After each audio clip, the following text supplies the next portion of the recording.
दुर्योधन क्या बिगाड़ सका अर्जुन का, रावण क्या बिगाड़ सका राम का। जब भगवान आपके साथ हो, लड़ाई धर्म की हो, तो ईश्वर साथ है ना मेरी माँ। इसलिए लाख बिगाड़ने दीजिए लोगों को, आप कहते रहिए, आप सुनते होंगे ना कि आप सबके साथ अच्छा करते हैं, आपके साथ बुरा होता है।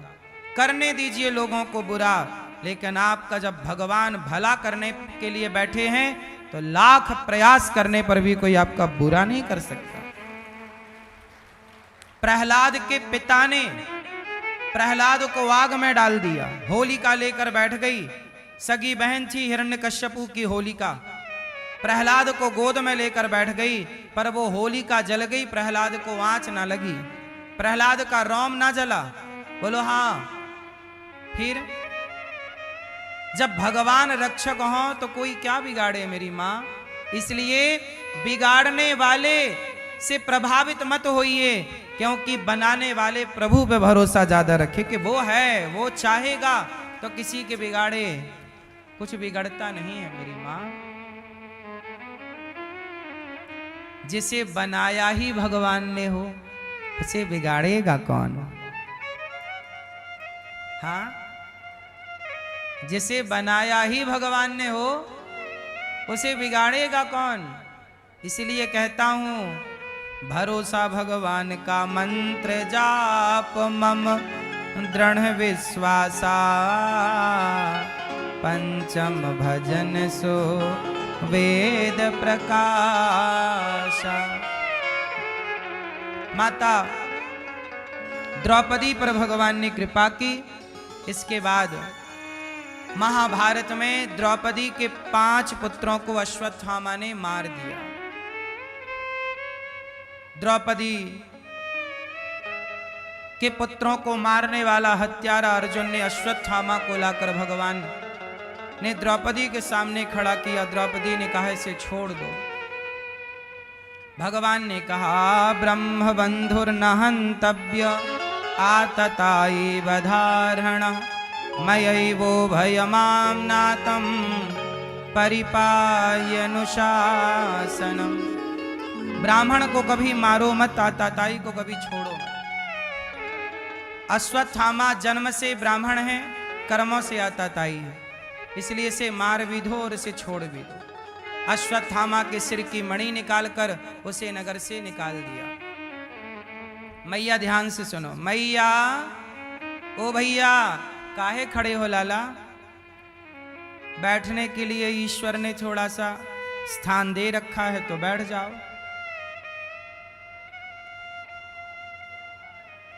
सब बैठ जाओ मेरी माँ। ओ लाल पीली मैया कहाँ चली मेरी माँ। जा रही हो घर? जाओ टाटा, फिर आना जल्दी।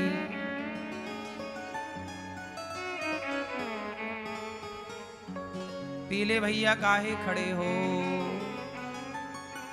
बैठ जाओ। बैठो प्रभु। अश्वत्थामा उत्तरा के गर्भ को नष्ट करने के लिए उसने ब्रह्मास्त्र चलाया। उत्तरा शरण में आई, भगवान ने उत्तरा के गर्भ की रक्षा की। अब आते हैं माता कुंती पर। कुंती माता को जानते हैं आप लोग? ओ मैया हो गई पंचायत। लो कथा में बैठ के भी करना प्रपंच ही है। सुनो मेरी माँ, कुंती बुआ को जानती हैं आप लोग? क्यों मैया? कुंती बुआ ने एक दिन भगवान से कहा कृष्णाय वासुदेवाय देवकी नंदनाय च नंद गोप कुमाराय गोविंदाय नमो नमः। कुंती बुआ ने कहा कि हे श्याम सुंदर, आज मैं आपसे कुछ मांगना चाहती हूँ। क्या? कुंती बुआ ने कहा प्रभु आज मैं आपसे दुख मांगना चाहती हूँ। कुंती बुआ ने भगवान से क्या मांगा? क्या मांगा? क्या मांगा? क्यों मांगा? सारी दुनिया सुख चाहती है। सारी दुनिया क्या चाहती है? सुख। पर कुंती बुआ ने क्या मांगा? क्यों? क्योंकि कुंती बुआ बोली कि प्रभु मेरे जीवन में जब जब दुख था, संकट था, तब तब आप आते रहे और मुझे उस दुख से बचाते रहे। अब मेरे जीवन से दुख हो गया खत्म, क्योंकि मेरा बेटा बन गया राजा महाभारत जीतने के बाद। अब मेरा दुख खत्म, तो मुझे डर इस बात का है कि अब दुख ही नहीं है, तो आप कैसे आओगे बचाने के लिए? दुख था तो आपका इसी बहाने दर्शन होता था। इसलिए दुख में सुमिरन सब करें, सुख में करे न कोई। जो सुख में सुमिरन करें, सो दुख काहे को होय। भगवान का स्मरण कब करना चाहिए? सुख में। यदि सुख में करते रहोगे तो दुख आएगा ही नहीं। दुख आता ही इसलिए है जब आप सुख में भगवान को भूल जाते हैं। अच्छा बताओ, सुख बेहतर है कि दुख अच्छा है? क्या बढ़िया है? यदि आपके घर में सारी सुविधाएं हैं, यदि आपके घर में सारी सुविधाएं हैं, तो आप ये मान लीजिए कि आप बीमार होंगे ही होंगे। क्यों जी, बात सही है? पहले के लोगों के घर में सुविधाएं नहीं थी। कुएं से पानी भरना होता था, कुएं में जाकर, तालाब में जाकर कपड़े धुलने होते थे। घर का स्वयं का बड़ा आंगन होता था, स्वयं को झाड़ू पोंछा लगाना होता था। कोई नौकर चाकर की ज्यादा व्यवस्थाएं थी नहीं, गरीबी थी। पहले के लोग खुद सारा काम करते थे। नारद जी को जानते हो आप लोग? क्यों मैया? मैया ओ मेरी माँ, नारद जी को जानती हो? नारद जी पिछले जन्म में क्या थे? इस जन्म में तो नारद जी हैं, आप लोग सब देखते हो नारद जी नारद जी। नारद जी इस जन्म में नारद बने, भगवान के धाम जाते आते कीर्तन करते। पर इनका पिछला जन्म क्या था? नारद जी के पिछले जन्म का स्ट्रगल क्या है, मेहनत क्या है, क्या किया कि नारद जी बन गए? कोई तो पुण्य किया होगा, ऐसे ही थोड़ी नारद जी बन के घूम रहे हैं। तो नारद जी ने पिछले जन्म में क्या किया, आओ नारद जी का पिछला जन्म जानते हैं। तो जब नारद जी का पिछला जन्म जानोगे तो आप अपना भी पिछला जन्म जान लेना कि आपने भी कोई पुण्य किया होगा इस जन्म में या किसी जन्म में, कि उस पुण्य के बल पर आपको वृंदावन धाम का इतने दिनों के लिए वास मिला, सत्संग मिला, कथा मिली। तो सुनो, नारद जी पिछले जन्म में एक दासी के बेटा थे। नारद जी की माता घर में झाड़ू पोंछा का काम करती थी। नारद जी की माँ क्या करती थी? इनके पिता की हो गई मृत्यु, तो नारद जी एक लौते बेटा हैं अपनी माँ के, और उनकी माँ छोटे से नारद जी उस समय पिछले जन्म में 5 वर्ष के जब थे, तो इनकी माँ किसी के घर में झाड़ू पोंछा करती। संयोग देखिए कि जिसके घर में ये झाड़ू पोंछा का काम करती, उन्हीं के घर में कुछ संत आ गए। बारिश का टाइम था, तो बारिश में संतों का चतुर्मास होता है कि बारिश होती है तो 4 महीने किसी गृहस्थ के घर रहकर संत लोग भजन करते हैं। तो गृहस्थ लोग संतों की सेवा भी करते हैं। पहले के गृहस्थ ऐसे थे कि संत लोग आ जाएं तो अपना भाग्य मानते थे, सौभाग्य समझते थे, मेरे घर संत आए।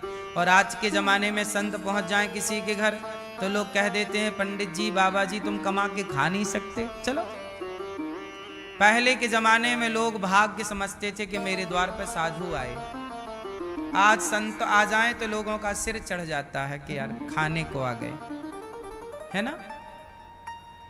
तो संत जब आए तो नारद जी की माँ जिस घर में काम करती थी, वहां पर वो संत रुके।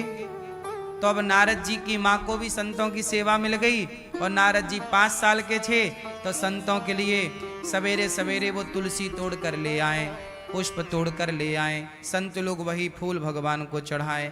और सारे बच्चे तो खेलते पर नारद जी संतों को देखते रहते, कैसे वो पूजा कर रहे, कैसे वो ध्यान कर रहे, सत्संग करें तो पूरी कथा सुने। नारद जी 5 साल के थे। अब नारद जी संतों की सेवा ऐसे करने लग गए कि संत भोजन करें तो जो संतों का जूठन बच जाए वो जूठन प्रसादी पाएं और संतों के पांव में तेल लगाने लग जाएं, कहीं पांव दबाने लग जाएं। तो संतों को बड़ी दया आई, बालक तू तो बहुत छोटा है, ये बता तू क्या चाहता है, तू हमसे कुछ मांग। तो नारद जी पिछले जन्म में जब 5 साल के थे, दासी के पुत्र, तब उन्होंने नारद जी ने संत जी से कहा कि हे संत भगवान, जैसे आपका मन भगवान में लगता है, मैं नहीं जानता कि वो भगवान कौन है, पर आप ऐसा आशीर्वाद दो, कुछ देना चाहते हो तो ऐसी कृपा करो कि मेरा भी मन भगवान में लग जाए। अभी वो भगवान को जान नहीं रहे हैं, लेकिन वो भगवान में मन लग जाए ऐसा वरदान मांग रहे हैं। संतों ने समझ लिया कि ये बालक तो कोई सामान्य बालक नहीं है, बहुत आगे जाएगा। अच्छा, वो संत भी कोई सामान्य नहीं थे, सनकादि ही संत बन के गए थे। सनक, सनंदन, सनातन, सनत कुमार, 4 संत लोग गए और नारद जी दासी पुत्र बने, संतों की सेवा की, खूब सेवा हुई, खूब सेवा की। संतों का 4 माह पूरा हो गया, संत लोग जाने लग गए। जब संत गए तो बालक नारद जी बोले, महाराज मुझे भी ले चलो साथ। संत बोले, चलो, तुम तो बहुत अच्छे बालक हो, चलो हमारे साथ। जैसे ही जाने लगे नारद जी तो नारद जी की माता दौड़ी दौड़ी आई, महाराज मेरे बुढ़ापे का साथी केवल ये बेटा है, ये भी आप ले जाओगे तो मैं तो अनाथ हो जाऊंगी, इसे ना ले जाओ। संतों ने समझाया कि बेटा तेरी माँ है, तो अपनी माँ की सेवा कर, जब माँ का पूरा हो जाए कार्य तब तू आ जाना। नारद जी रुक गए, पर मन में बड़ा दुख था कि मेरी माँ ने क्यों रोक लिया, क्यों नहीं जाने दिया। एक दिन क्या हुआ, माँ गाय दोहने गई तो माँ को सांप ने डस लिया और माँ की हो गई मृत्यु। जब माँ मरी तो लोग आए, लोग बोले राम राम, ये बच्चा तो अनाथ हो गया।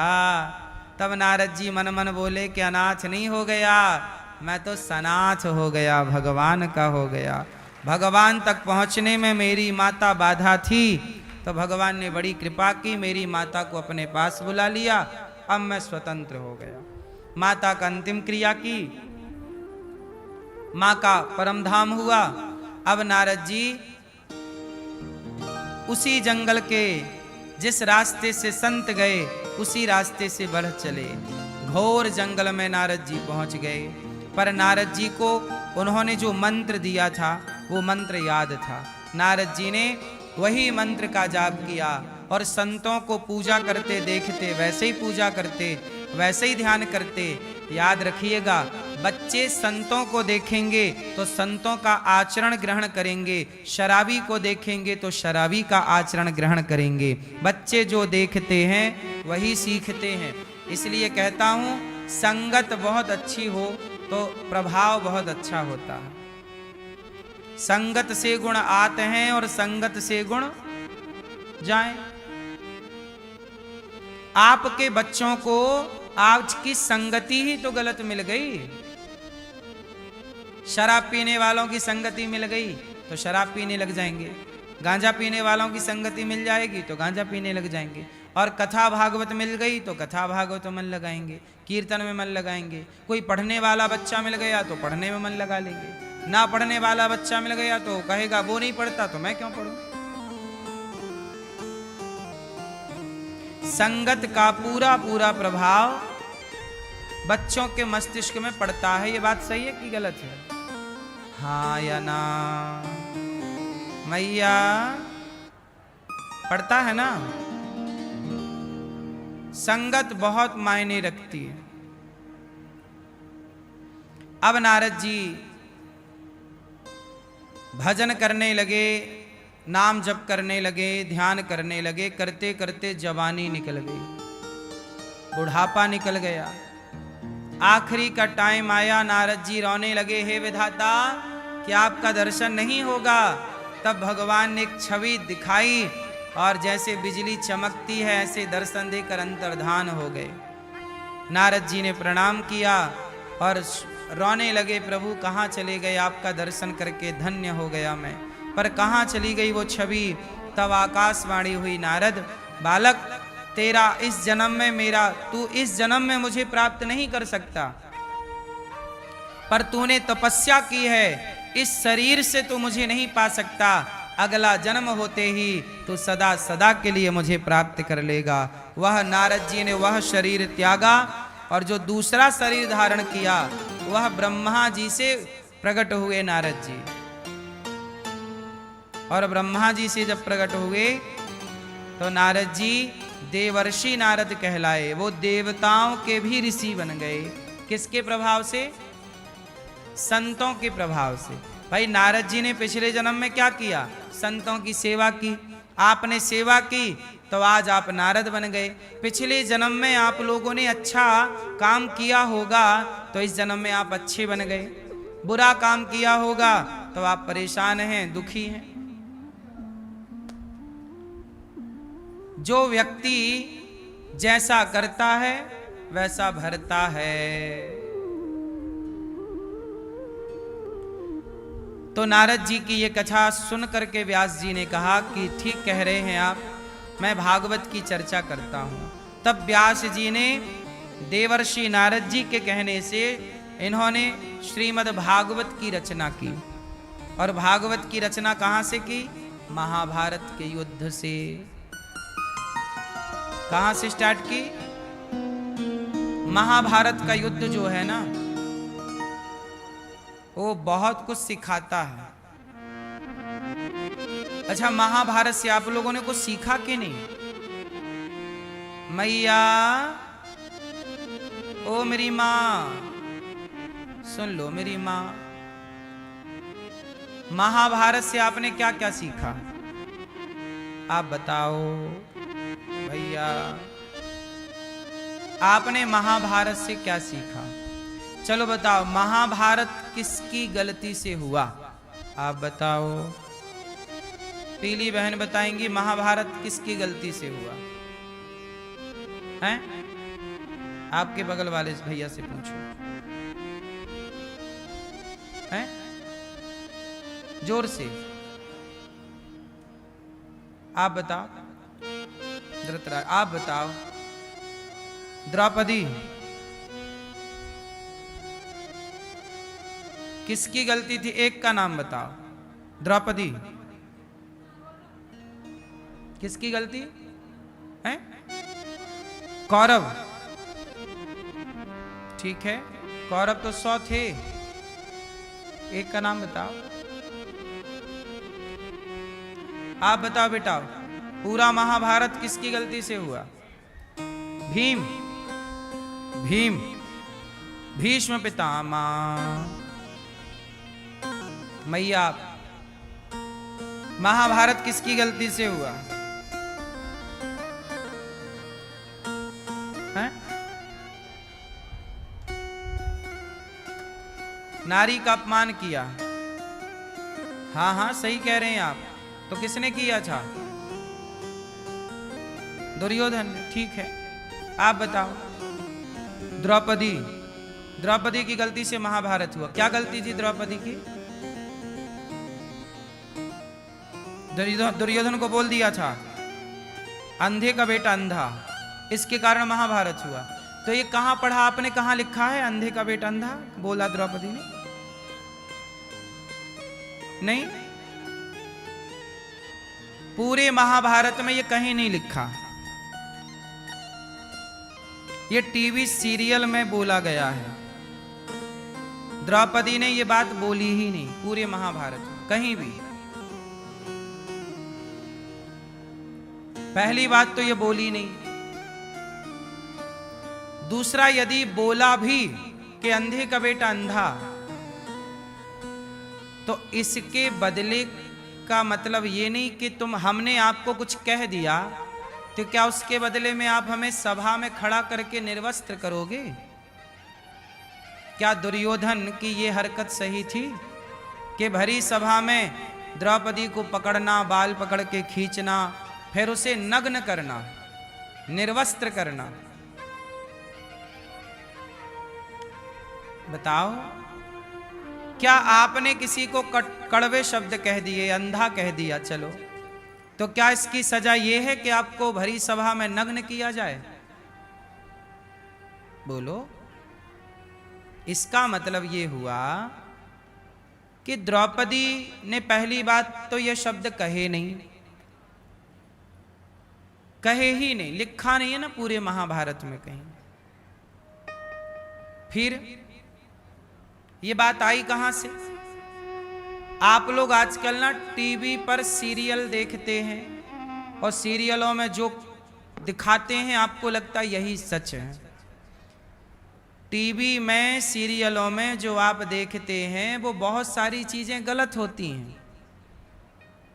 टीवी वाले तो टीआरपी के लिए कुछ भी दिखाएंगे, कुछ भी उसे मसाला मिर्ची लगा के उसे और तड़कता भड़कता बना देते हैं। जबकि इसलिए कहता हूं कि सनातनियों को अपने ग्रंथ पढ़ने चाहिए। वाल्मीकि रामायण पढ़ना चाहिए सबको और महाभारत जरूर पढ़ना चाहिए। महाभारत पढ़ लिया तो सब कुछ पढ़ लिया। महाभारत क्यों हुआ? आप लोग कह रहे हैं, कुछ लोग, कि द्रौपदी की गलती से। द्रौपदी की क्या गलती थी? इतनी सी ना कि वो हंस रही हैं या अंधे को अंधा कह रही हैं, जो कि कहा नहीं। फिर भी मान भी लो यदि थोड़ी देर के लिए इन बातों को सच, तो भी इन बातों से बहुत ज्यादा, भाई हमने आपको गाली दी तो आप दुर्योधन भी बोल देता कुछ, और उसने तो बोला ही, भरी सभा में बाल पकड़ के लाया, अपमानित कर दिया, इतना बहुत था। इसका मतलब ये तो नहीं कि अब चल दुशासन कपड़े उतार, और कपड़े उतार के मेरी गोद में लाके बिठा, जंघा पे लाके बिठा, ये तो सब गलत था। इसलिए पूरे महाभारत का जिम्मेदार है दुर्योधन। और दुर्योधन भी नहीं, दुर्योधन का लालच, और दुर्योधन का लालच भी नहीं, धृतराष्ट्र का पुत्र मोह, और धृतराष्ट्र का पुत्र मोह भी नहीं, पितामह की चुप्पी, और पितामह की चुप्पी ही नहीं, गांधारी जैसी माएं जब अपने पुत्र की गलतियों पर पट्टी बांध लेती हैं आंखों में, तब तब महाभारत का जन्म होता है।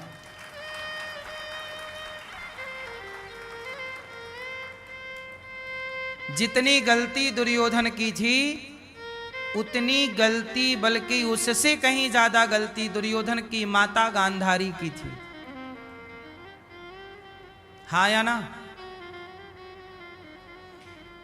जब द्रौपदी के कपड़े उतारे जा रहे थे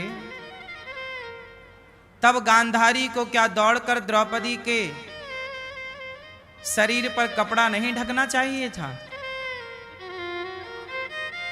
क्या गांधारी को दौड़ करके दुशासन के गाल पर 2 थप्पड़ नहीं मारना चाहिए? क्यों रे मूर्ख, तो वो अपनी भाभी के कपड़े उतार रहा। ये इस घर की बहू है। गांधारी को क्या मोह की पट्टी नहीं उतार देनी चाहिए? पुत्र मोह की। गांधारी ने आंखों की पट्टी कब हटाई? जब दुर्योधन पर संकट आया। 99 कौरव मारे गए, एक पुत्र बचा दुर्योधन। तब गांधारी ने कहा, युद्ध का 18वां दिन था, आखिरी युद्ध। अब दुर्योधन भाग रहा है, पानी में घुस गया। भीम को पता चला कि यहां घुसा है। उसके पहले गांधारी ने कहा कि दुर्योधन, तू कल सारे कपड़े उतार के आ जाना, मैं तुझे निर्वस्त्र देखूंगी तो तेरा शरीर वज्र का हो जाएगा, क्योंकि मैं एक पतिव्रता नारी हूं। मेरी दृष्टि यदि तुझ पर पड़ेगी तो तेरा शरीर क्या हो जाएगा? वज्र का। गांधारी ने आंखों की पट्टी हटाई है, पर किसे बचाने के लिए? दुर्योधन को बचाने के लिए। काश आंखों की पट्टी द्रौपदी को बचाने के लिए उतारी होती गांधारी माता ने, तो यह महाभारत ही ना होता।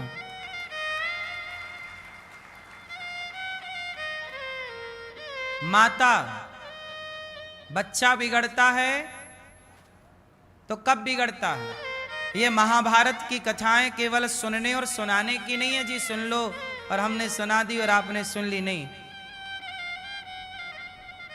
ये कथा कहती है कि दुर्योधन जैसा बेटा कब बिगड़ता है?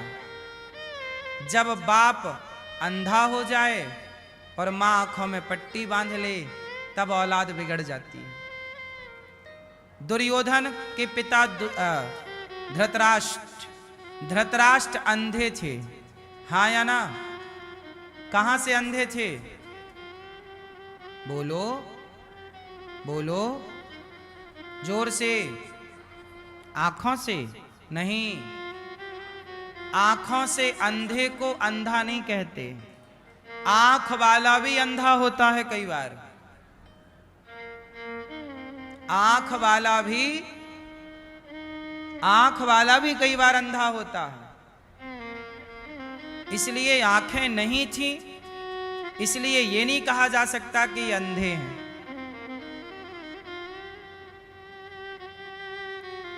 दुर्योधन का धृतराष्ट्र अंधे कहां थे? पुत्र के मोह में अंधे थे। धृतराष्ट्र कहां से अंधे थे?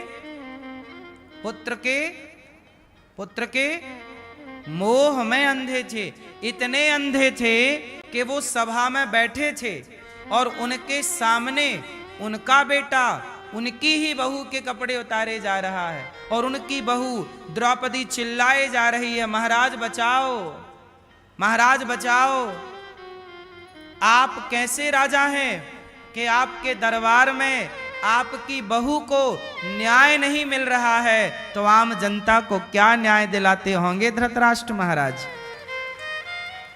आम जनता को क्या न्याय मिलता होगा धृतराष्ट्र के यहां, जब घर की बहू को न्याय नहीं मिला? लेकिन धृतराष्ट्र चुप रहे। क्यों चुप रहे?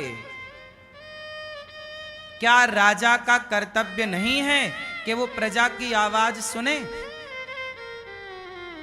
राम ने प्रजा की बात सुनी और प्रजा के लिए अपनी पत्नी को वनवास भेज दिया। एक राजा राम है। कई बार आप लोग राम पर उंगलियां उठाते हो। एक राजा राम है जो प्रजा के लिए पत्नी को वनवास भेज दिए, और एक राजा धृतराष्ट्र है जो प्रजा की सुनने को ही तैयार नहीं। आप बताओ, राम जैसा राजा चाहिए कि धृतराष्ट्र जैसा? फिर भी लोग राम को गलत कहते हैं।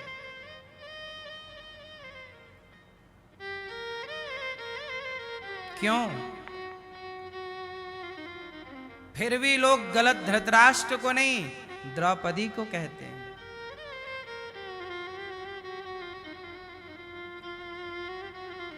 इसका मतलब हुआ कि धर्म को आप लोग जानते नहीं। चलो नहीं जानते, कोई बात नहीं, तो कम से कम धर्म को जानने की कोशिश करिए। धर्म को जानना जरूरी है।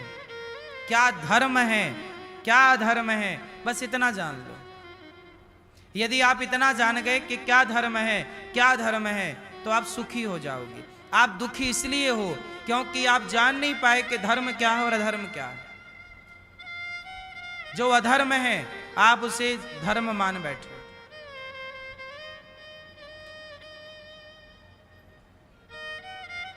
अच्छा बताओ,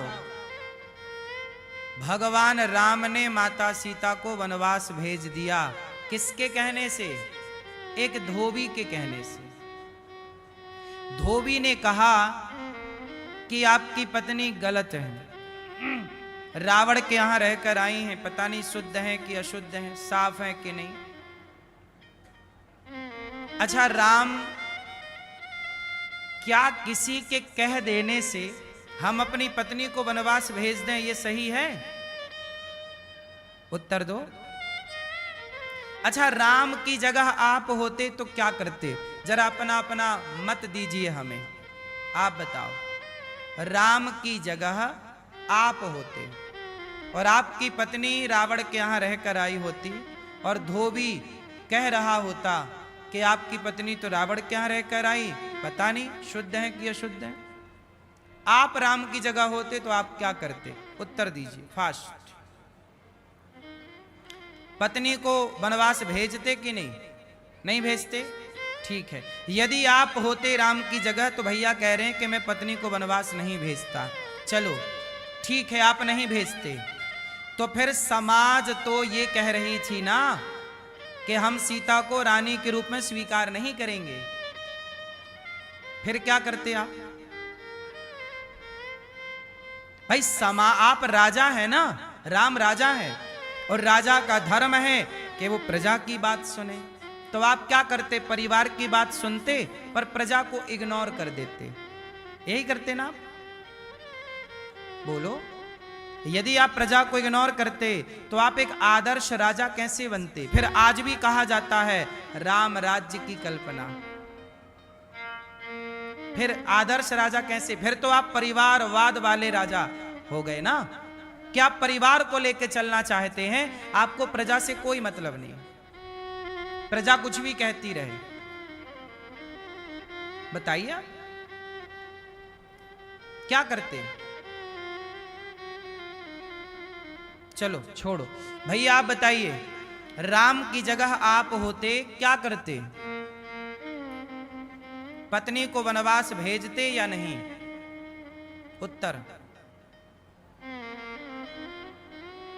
फास्ट, इतना ना सोचो, सब पता है आप लोगों को। वनवास ना भेजते पत्नी को? ना भेजते, ठीक है, बिल्कुल ना भेजते, आप अच्छे पति हो। फिर क्या करते? समाज में यह हल्ला मचा रहता कि सीता तो अपवित्र है, सीता तो अपवित्र है। फिर आप सुन लेते अपने कानों से अपनी पत्नी के बारे में, जब उनके चरित्र पर आपके सामने लोग उंगली खड़ी करते। सुन पाते अपनी पत्नी के बारे में? क्या करते फिर? या तो आप समाज का लांछन सुनते या तो आप वनवास भेजते। यदि वनवास नहीं भेजते तो लांछन सुनिए, और लांछन सुनिए तो आप, प्रजा कह रही है कि हम सीता को राज सिंहासन में देखना नहीं चाहते। तो जब आप सिंहासन पर बैठते तो आपके बगल की सिंहासन खाली होती। सीता मां की सिंहासन क्या होती? खाली, क्योंकि सीता मां को बैठा हुआ जनता नहीं देखना चाहती थी। आप क्या करते? आप राजा हैं, राम राजा है, और ऐसे वैसे राजा नहीं, सारे संसार के राजाओं के आदर्श राजा बनना है। तो एक आदर्श राजा का धर्म क्या है, जरा मुझे बताइए। आप बताओ भैया, आप होते क्या करते? धोबी को ही मरवा देते। तू मेरी पत्नी पे लांछन लगा रहा, आज साले तुझे फांसी पे चढ़ाऊं। भाई सबसे बढ़िया उपाय तो यही है कि आपकी पत्नी को गलत कहा ना इसने, इसी को फांसी। यदि लांछन लगाने वाले धोबी को राम फांसी पे लटकाते तो सीता माता पर लगा हुआ आरोप सिद्ध हो जाता। अभी तो केवल सीता मां पे क्या लगा है? क्या लगा है? आरोप लगा है। अभी वो आरोप साबित नहीं हुआ, लेकिन धोबी को मरवाते ही वो आरोप क्या हो जाता? फिर लोग कहते अच्छा धोबी को मरवा दिया मतलब सीता गलत होंगी, इसलिए तो राम ने मरवा दिया। फिर सीता मां और समाज की नजरों में क्या हो जाती? गलत हो जाती। अब बताओ बगल वाले भैया, राम की जगह आप होते क्या करते? पीले वाले भैया आप बताओ। हाँ हाँ, आप बोलो आप राम की जगह होते क्या करते? हैं? वनवास नहीं भेजते हैं? नहीं भेजते तो क्या करते? वही तो हमें बताओ हैं? प्रजा से बात करते, क्या बात करते? कि भैया हमारी पत्नी पे लांछन ना लगाओ, ऐसी बात करते? मानती तुम्हारी बात कोई? इतनी भोली भाली जनता थी क्या कि तुम्हारे हाथ विनती जोड़ने से मान जाते लोग? सच बताएं, सीता मां को वनवास भेजने में सीता माता का ही भला है। किसका भला है? क्यों? यदि नहीं भेजते तो आप जिस गली में रहते हैं वो गली के सारे लोग आपको गलत बोले, आपके आते जाते खाते पीते, क्या आप बर्दाश्त कर पाओगे? सीता मां वहां रहती तो क्या समाज जीने देती? बोलो, कितने लोग समाज के टॉर्चर के कारण मर जाते हैं, आत्महत्या कर लेते हैं। अभी एक बाप ने अपनी बेटी को गोली मार दी कुछ दिन पहले, खबर न्यूज में अखबारों में थी, और एक बाप ने अपनी बेटी को गोली मार दी। क्यों? उसी बाप ने, जिस बाप ने बेटी को पढ़ाया लिखाया योग्य बनाया, हुआ बस इतना कि बेटी कमाने लग गई और कमा करके अपना घर चलाने लग गई तो लोग ताने मारने लग गए, अरे तू तो अपने बेटी की कमाई खाता है, अरे तू तो अपनी बेटी की कमाई खाता है। तो उस बाप को जब लोग ताने मारने लग गए तो बाप ने बेटी से कहा कि बेटी तू मत कमाया कर। वो घर पे एकेडमी चलाती थी, कुछ कोचिंग वगैरह देती थी, तो बाप ने मना किया, बेटी तू कमाया मत कर। तो बेटी ने नहीं मानी, और जब नहीं मानी तो बाप जिस गली से गुजरे लोग हंसते, अरे ये तो बेटी की कमाई खाता है, अरे ये तो बेटी की कमाई खाता है। देखो जरा, दुनिया साथ नहीं देती, ताने मारती। और वो तानों का प्रभाव ये पड़ा कि उस बाप ने बंदूक उठाई और अपनी उस बेटी को गोली मार दी जिसको गोद में कभी खिलाया होगा, बाहों के झूले में कभी झुलाया होगा, पढ़ाई लिखाई के लिए कभी खर्चे दिए होंगे। उस बाप ने गोली मारने के, अब मुझे आप लोग बताइए कि उस बाप ने अपनी बेटी को गोली मारा, बताइए जिम्मेदार वो बाप है या वो समाज है? बोलो, समाज को दंड नहीं मिला, बाप को जेल हो गई। ऐसे ही सीता मां के केस में समाज दोषी है, ना कि राम ना कि सीता। दोषी कौन? समाज का इतना टॉर्चर होता है ना कई बार कि लोग मर जाते हैं। अभी एक लड़के के बारे में मैंने और सुना, वो मेकअप करता था, एक लड़का था, उसको इतना परेशान किया, उस लड़के ने अच्छा खासा कमाता और उसने आत्महत्या कर ली। केवल लोगों ने उसे गलत गलत बोला, केवल समाज के टॉर्चर के कारण। तो हत्यारा कौन है साहब? बोलो, तुम्हारी गली, तुम्हारे मोहल्ले में बैठे हुए जो लोग हैं, उनका प्रभाव तुम्हारे जीवन में बहुत गहरा पड़ता है। चार लोग क्या कहेंगे, इन बातों का प्रभाव बहुत मायने रखता है साहब जीवन में। इसलिए कहता हूं कि अपना आचार, अपना विचार, अपना व्यवहार इतना पवित्र रखो कि कोई कुछ ना कहे। और पहली बात तो यह है कि कोई कुछ ना कहे, लेकिन याद रखिएगा कि लोग खाए बिना रह सकते हैं पर कहे बिना नहीं रह सकते। इसलिए कहने वालों को कहने दो, आप मस्त रहा करो अपनी मस्ती में। कहने वालों से प्रभावित ना हुआ करो, कहने वाले तो आपको जीने ही ना देंगे, हंसने ही ना देंगे, मुस्कुराने ही ना देंगे। तुम हंसो तो दिक्कत लोगों को, तुम चलो तो दिक्कत लोगों को, तुम कमाओ तो दिक्कत लोगों को, तुम संपन्नता की ओर बढ़ो तो दिक्कत लोगों को, तुम डबल स्टोरी घर बना लो तो दिक्कत लोगों को, तुम घास की झोपड़ी में रहो तो दिक्कत लोगों। अरे कुछ नहीं कर पाया, घास की झोपड़ी में रहता है। अरे इसने बड़ा महल बना लिया, हाँ हाँ बेईमानी किया होगा। दुनिया हर तरफ से कहती है, इसलिए हाथी चला बाजार, कुत्ते लगे हजार, भौंकने दो मूर्खों को, आप मस्ती से चलो आगे। काश वो बाप दुनिया के चक्कर में ना पड़ता तो ना वो अपनी बेटी को गोली मारता और ना खुद जेल में बैठा होता, हाँ या ना। तो दुनिया के कारण ना, ऐसे ही सीता मां के वनवास में कारण कौन है? बोलो, समाज।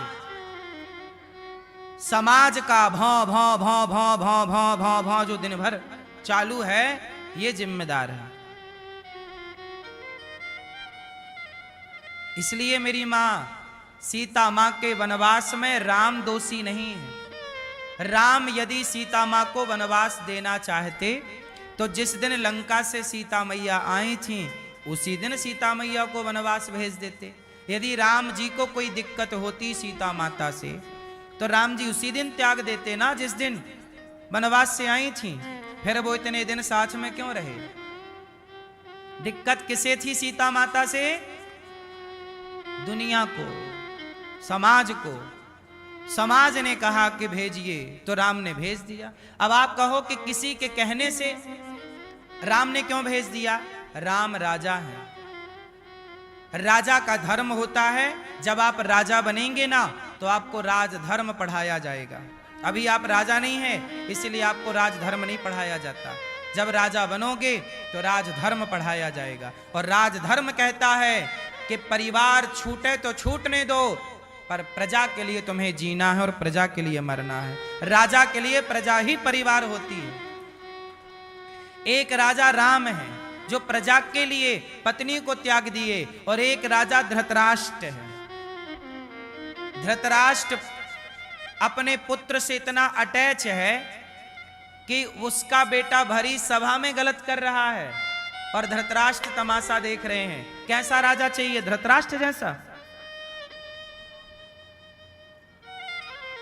धृतराष्ट्र तो अपनी बहू को न्याय ना दे पाए, लेकिन राम ने तो अपनी जनार्दन, जनता जनार्दन को कहा, चलो तुम्हारी इच्छा है कि मेरी पत्नी मेरे से दूर रहे, मैं तुम्हारी खुशी के लिए ये करता हूं।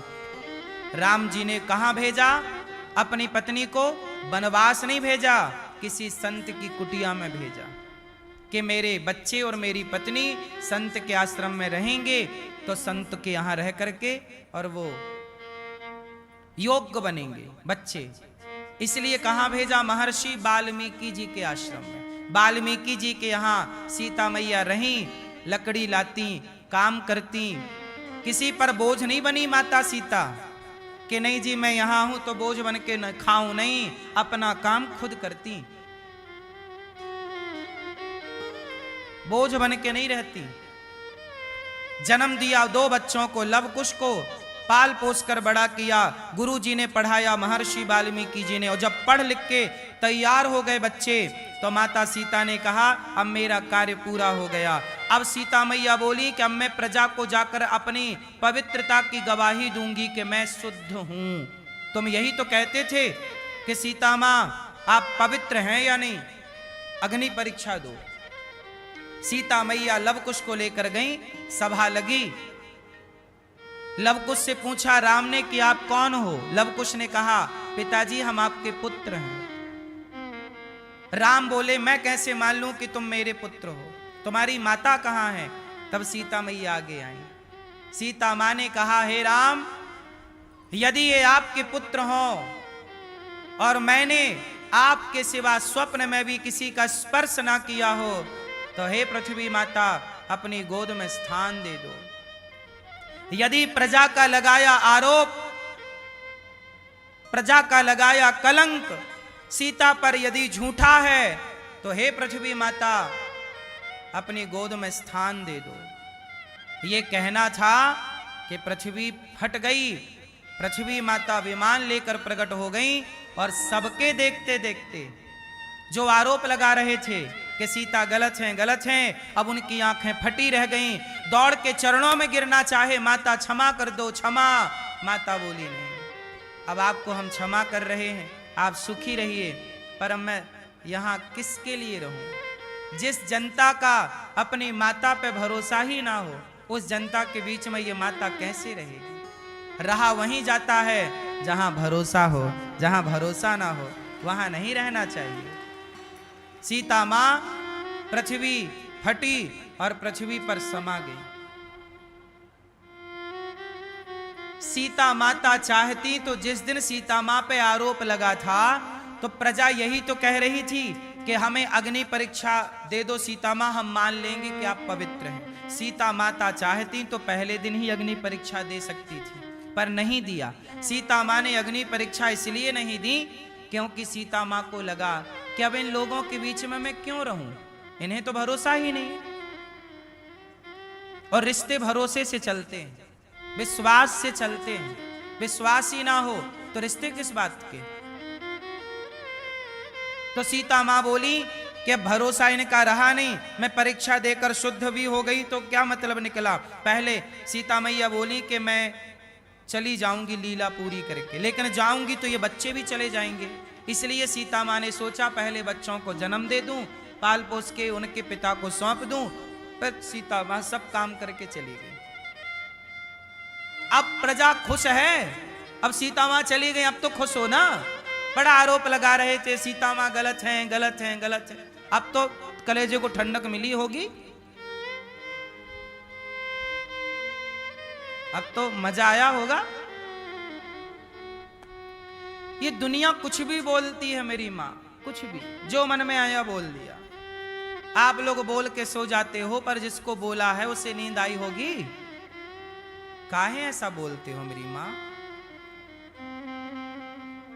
घर न किसी का बसा सको तो झोपड़ियां न जला देना, मलहम पट्टी कर न सको तो खार नमक न लगा देना, दीपक बनकर जल न सको तो अंधियारा भी मत करना, पुष्प नहीं बन सकते हो तो कांटे बनकर मत रहना।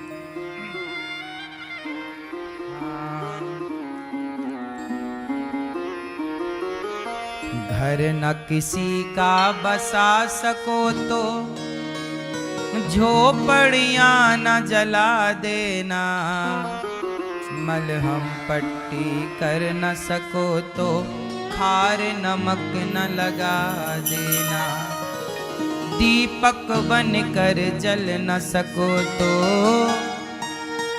दीपक बन कर जल न सको तो अंधियारा भी मत करना, पुष्प नहीं बन सकते हो तो कांटे बन कर मत रहना, भला किसी का कर न सको तो बुरा किसी का मत करना, पुष्प नहीं बन सकते हो तो कांटे बन कर मत रहना। भला किसी का नहीं कर सकते तो क्या मत करना। चलो अब बताओ कि सीता माता के वनवास जाने में कारण कौन था? सब बताओ कौन कारण? जोर से बोलो, बोलो मेरी मां। समाज, लोग, लोग जिम्मेदार हैं।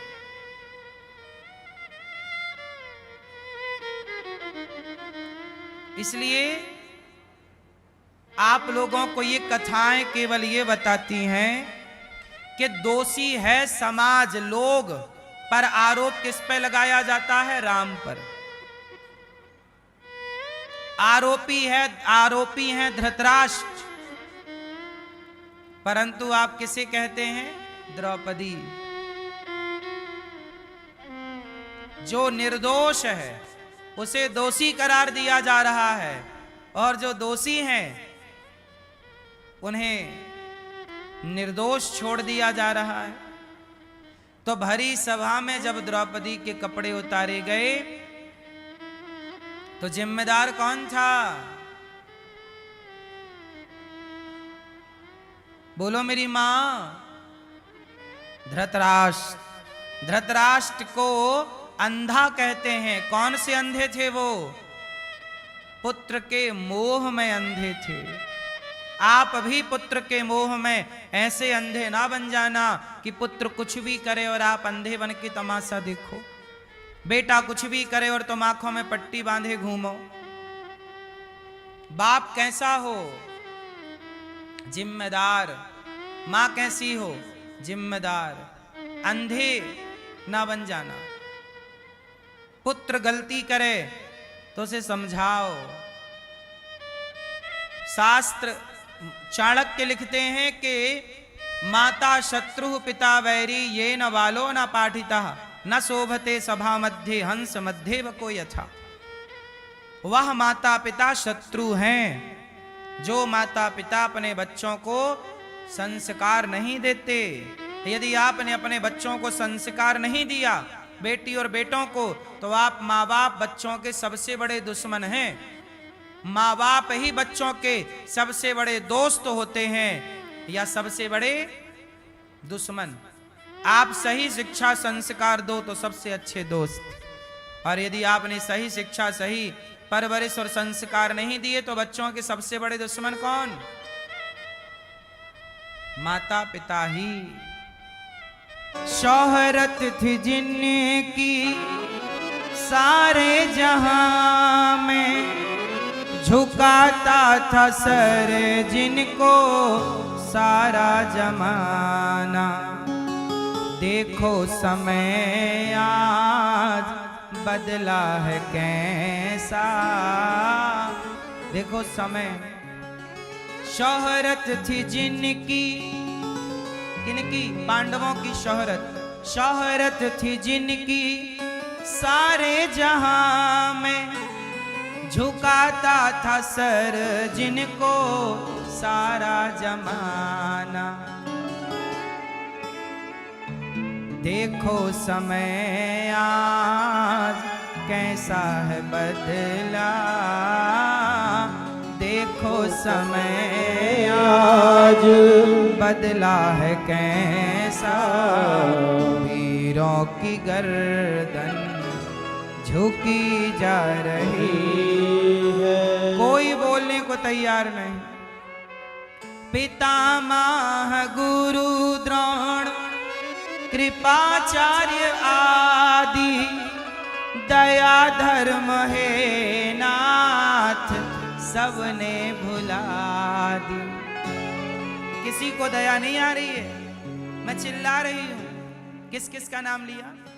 पितामह गुरु द्रोण कृपाचार्य आदि, दया धर्म है नाथ सबने भुला दी।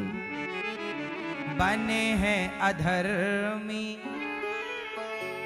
सभी इस सभा में, बने हैं अधर्मी सभी इस सभा में। किसी को न मुझ पे दया आ रही है। हे गोविंद, अब किसी को दया नहीं है। मैंने सबको बुलाकर देख लिया। तब सुनी टेर श्यामा, सुनी टेर श्यामा, सुनी टेर श्याम ने जब द्रौपदी की उन्हें याद आई। भगवान ने जब द्रौपदी की पुकार सुनी तो भगवान को याद आया कि कभी मेरी उंगली कटी थी तो द्रौपदी ने अपने साड़ी का पल्लू चीर कर मेरी उंगली पे बांधा। जितने धागे उसने दिए हैं, एक एक धागे की कीमत चुकाने का वक्त आ गया। द्रौपदी ने बुलाने में देर लगाई। आओ कन्हैया, आओ मुरारी, तुमको पुकारे ये बहना तुम्हारी। देखो जरा ये हालत हमारी, देखो जरा ये हालत हमारी, बहना तुम्हारी लुटी जा रही है। जब द्रौपदी ने पुकारा गोविंद सहारा तेरा है, गोपाल सहारा तेरा है। जब पुकारा तो द्रौपदी ने केवल गोविंद में गो कहा, विंद बोल ना पाई कि द्वारिकाधीश जो भोजन करने बैठे जब झिमिर पानी कहा प्रभु थोड़ा खा लीजिए, भोजन ठंडा हो रहा। भगवान कैसे खाऊं, रुक्मणी मेरी बहन संकट में है। रुक्मणी अम्बा ने कहा तो बहन संकट में है तो जाते क्यों नहीं, बचाते क्यों नहीं, कौन सी बहन? बोली द्रौपदी अरे तो जाओ, क्या संकट है? और उसके कपड़े उतारे जा रहे हैं, सभा में निर्वस्त्र किया जा रहा है। तो रुक्मणी अम्बा ने कहा जाओ। भगवान बोले मैं कैसे जाऊं, मैं कब से खड़ा हूं कि जाऊं, पर मेरी बहन मुझे बुला ही नहीं। वो बुला किसे रही है? अर्जुन को, भीम को, नकुल, पितामह को, द्रोणाचार्य, कृपाचार्य, जगत को बुला रही, वो मुझे जगन्नाथ को बुला ही नहीं रही। और जब द्रौपदी ने सबको बुला कर देख लिया, सुनेंगे सजनिया मैं जी हो घर से, तोरा देखी लगो है बदर बरसे। सुने हो सजना वाला जय हो घर से, तोरा देखी लगो है बदर बरसे। जब झिमिर झिमिर पानी बरसे तो जनी जीना जिया तरसे। जब झिमिर झिमिर पानी बरसे, तब यह बिना जिया तरसे। रोया मैं बहुत जग के आगे, तेरे आगे रोना बाकी है। रोया मैं बहुत जग के आगे, तेरे आगे रोना बाकी है। मैं सबका होकर देख चुका, एक तेरा होना। कैसे बताइए कि होवे कुछ जब द्रौपदी ने कुछ। पुकारा गोविंद सहारा तोरे के प्यार हमें द्रौपदी बोली अब जाए न लाज अपन दिलावा से पूछ। अब जाएगी लाज तुम्हारी,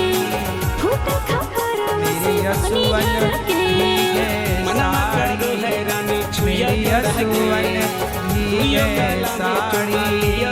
आ जाओ कृष्ण मुरारी।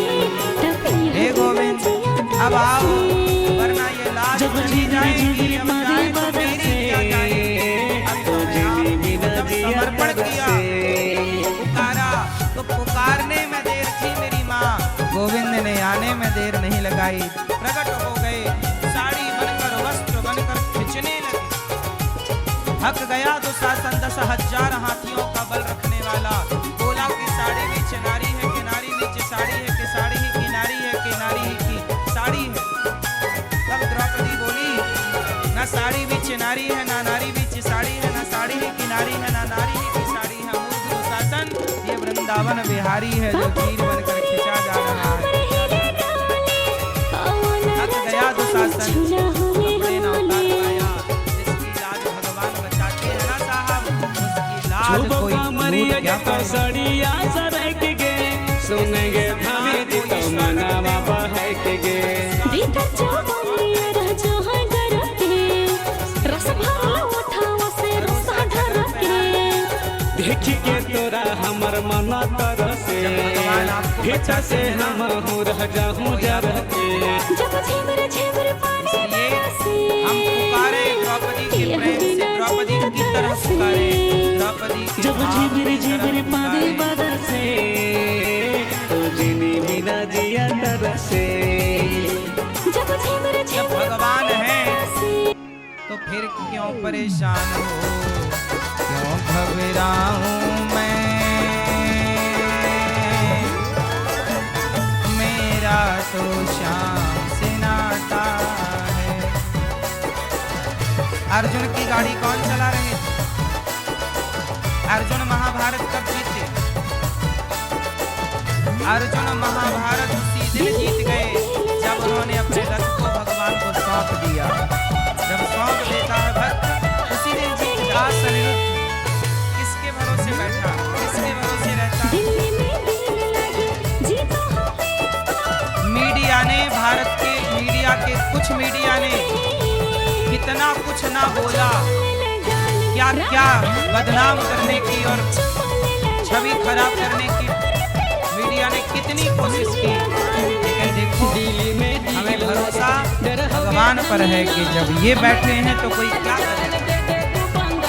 सांच को वाच नहीं, भरोसा किस पर रखिए? भगवान।